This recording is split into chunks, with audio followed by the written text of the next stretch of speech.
Salam Bapak Ibu dan saudara terkasih di dalam nama Tuhan Yesus. Sahabat Kristus semuanya dimanapun Anda berada dan dimanapun Anda bisa menyaksikan tayangan ini, kita bertemu dalam program renungan Minggu pagi untuk edisi hari ini. Sebagai dasar kebenaran firman Tuhan, saya akan bacakan dari Kitab Amsal pasal 20 ayat yang ke-6.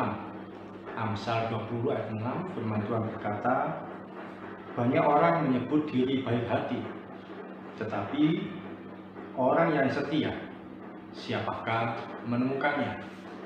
Firman Tuhan sudah memprediksi bahwa orang yang baik hati banyak, tapi orang yang setia sangat sedikit.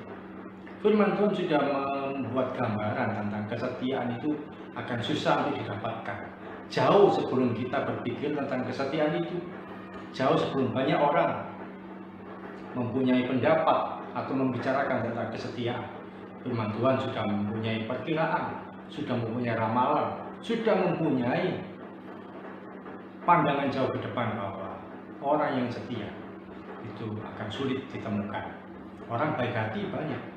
Baik hati itu mungkin bisa dikatakan dia itu terampil dalam bekerja, rajin dalam mengerjakan tugas yang dipercayakan, dan apapun yang dikerjakan dia bisa menyelesaikan dengan baik, tidak terlambat dan sebagainya. Banyak orang yang baik hati atau cekatan atau cakap atau terampil, tapi orang yang setia, siapa yang bisa menemukannya?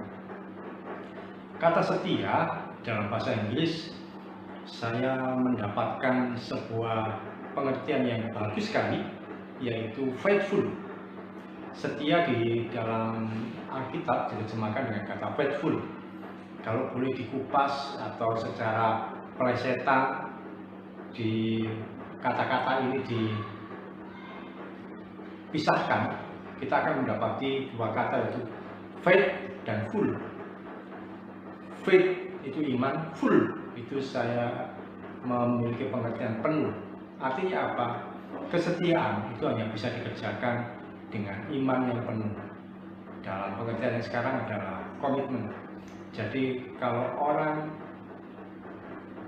setia tapi dia tidak mengerjakan dengan iman yang penuh, maka itu hanya akan terpaksa, itu hanya akan sia-sia, itu hanya membuat sakit hati, itu hanya akan membuat kecewa. Tapi kesetiaan itu akan dikerjakan dengan iman yang penuh, dikerjakan dengan komitmen, memandang pada Tuhan, memandang pada kekekalan, dan dia akan memberikan yang terbaik dari apa yang dia mau.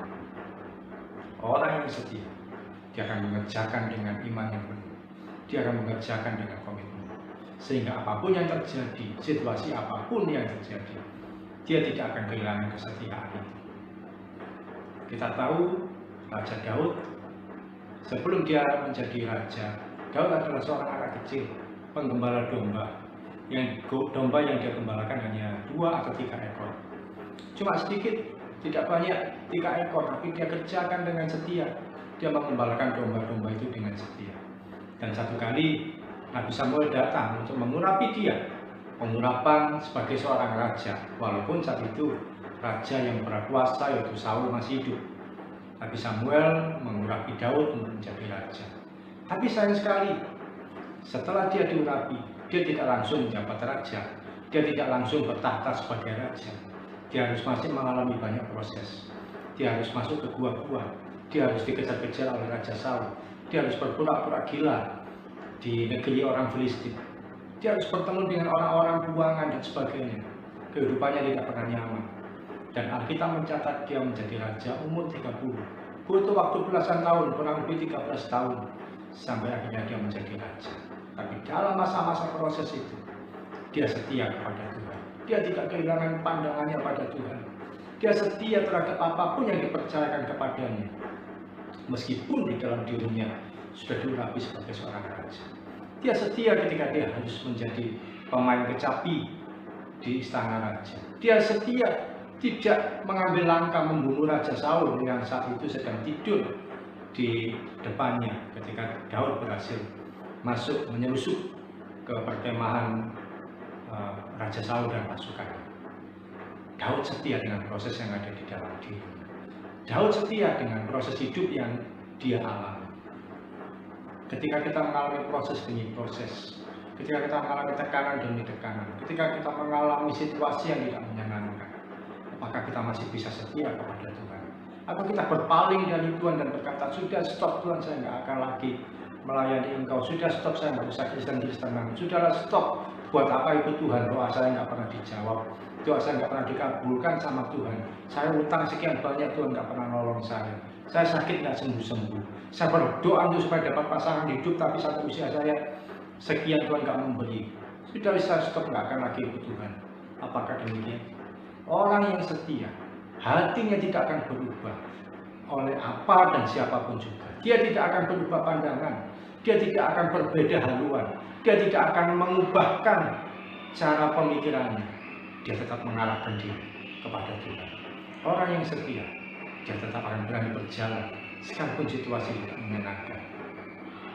Dan Anda tahu, Daud yang awalnya cuma punya domba 2 atau 3 ekor, firman Tuhan mengatakan demikian. Paling banyak dombanya 3, kita anggap demikian. Ketika domba itu diserang oleh singa, dia rebut dari mulut singa. Ketika diterkam oleh beruang, dia rebut dari tangan beruang itu, atau dari binatang-binatang buas yang lain, sehingga domba yang cuma 3 ekor itu tetap selamat aman di tangan Daud. Anda tahu ketika satu kali dia jadi raja, berapa domba yang dimiliki oleh Daud? Anda tentu harus memahami bahwa seorang raja, pemerintahnya otoriter, kekuasaannya luas, otoritasnya tidak terbatas. Daud memerintah atas seluruh bangsa Israel, dari Dan sampai Berseba. Dan itu berarti apa? Seluruh barang kepunyaan Israel, warga Israel, seluruh harta benda kepunyaan bangsa Israel, otomatis ada dalam kekuasaan dia. Dan itu berarti Daud pun juga memiliki domba, berhak memiliki domba. Ya sekian banyak, bukan cuma 3 ekor, mungkin puluhan, ratusan ribuan, bahkan jutaan domba milik seluruh bangsa Israel itu ada dalam kekuasaan dia. Tuhan mempercayakan kepada Daud berkat yang berlebih, berkat yang istimewa, berkat yang berlimpah, berkat yang istimewa oleh karena kesetiaannya kepada Tuhan. Hari ini ketika hidup Anda ada dalam proses Tuhan, jangan mengeluh, jangan mudah bersungut-sungut, jangan mudah untuk meninggalkan Tuhan. Mungkin pekerjaan yang Anda tekuni sekarang gajinya sedikit, honornya tidak seberapa. Tekuni dengan setia sebagaimana Tuhan yang mempercayakan Anda di tempat kerja itu. Mungkin di tempat Anda melayani sekarang situasi yang tidak menyenangkan, tidak basah, tidak banyak orang, tidak diketahui banyak orang. Pelayanan yang Anda lakukan tidak dilihat oleh banyak orang. Lakukan dan tekuni dengan setia. Sampai pada satu kali Tuhan sendiri yang mengangkat Anda untuk menjadi pribadi yang berhak untuk mengalami keberkatan Tuhan yang berlimpah. Jangan pernah kendor, jangan pernah kehilangan kesetiaan untuk mengikut Tuhan. Mari, sahabat-sahabat Yesus sekalian, kita tetap memandang pada kekekalan, memandang pada Tuhan. Dia yang sudah setia kepada kita, kita pun juga harus setia kepada Dia. Tuhan kita adalah Tuhan yang setia, kita pengikut Kristus juga mestinya setia kepada Dia. Jangan tegur, ketika Anda mengalami proses, jangan protes. Ketika Anda ditegur, jangan sampai mundur. Ketika Anda disindir, jangan sampai minggir. Ketika Anda dikritik, jangan sampai sakit. Mari terus melangkah sampai kaki kita kuat, sampai iman kita tegar, sampai pribadi kita menjadi pribadi yang berkenan di hadapan Tuhan, dan kita bisa tersenyum melihat segala sesuatu boleh kita lewati. Mari kita berdoa. Bapa yang kami sembah di dalam nama Yesus Kristus, berkati setiap sahabat Kristus yang menyaksikan tayangan ini dalam proses hidup yang mereka alami. Kiranya kami boleh muncul menjadi pribadi yang setia, dan kami boleh muncul menjadi pribadi yang berkenan di hadapan Tuhan. Kami boleh muncul menjadi pribadi yang taat kepada Tuhan, tidak kehilangan sedikit pun kesetiaan kami dalam mengikut Engkau. Terima kasih Tuhan Yesus. Kami siap melangkah sepanjang hari ini. Percaya Tuhan, hati yang komitmen kepada Tuhan tidak akan tergerus, tidak akan mundur karena pengaruh apa dan siapapun juga. Kami mau setia kepada Tuhan. Dimanapun Tuhan tempatkan kami, dimanapun Tuhan proses kami mau yang keluar dari mulut kami adalah ucapan syukur. Yang keluar dari pikiran kami adalah bagaimana menyenangkan hati Tuhan. Bukan sungut-sungut, bukan keluhan, tapi sukacita yang keluar dari hati. Terima kasih Tuhan Yesus. Ajari kami hari demi hari untuk setia kepada Engkau, mengikut Tuhan Yesus sampai garis akhir. Di dalam nama Tuhan Yesus yang berdoa dan ucap syukur. Amin. Mari sahabat Yesus sekalian, tetap setia mengikut Tuhan apapun dan situasi yang terjadi atau siapapun yang menjadi halangan. Jangan kendor, tetap setia mengikut Tuhan Yesus. Salam dari saya, Fina Harjo dan Mutspa Ministry. Tetap setia sampai garis akhir. Tuhan Yesus memberkati.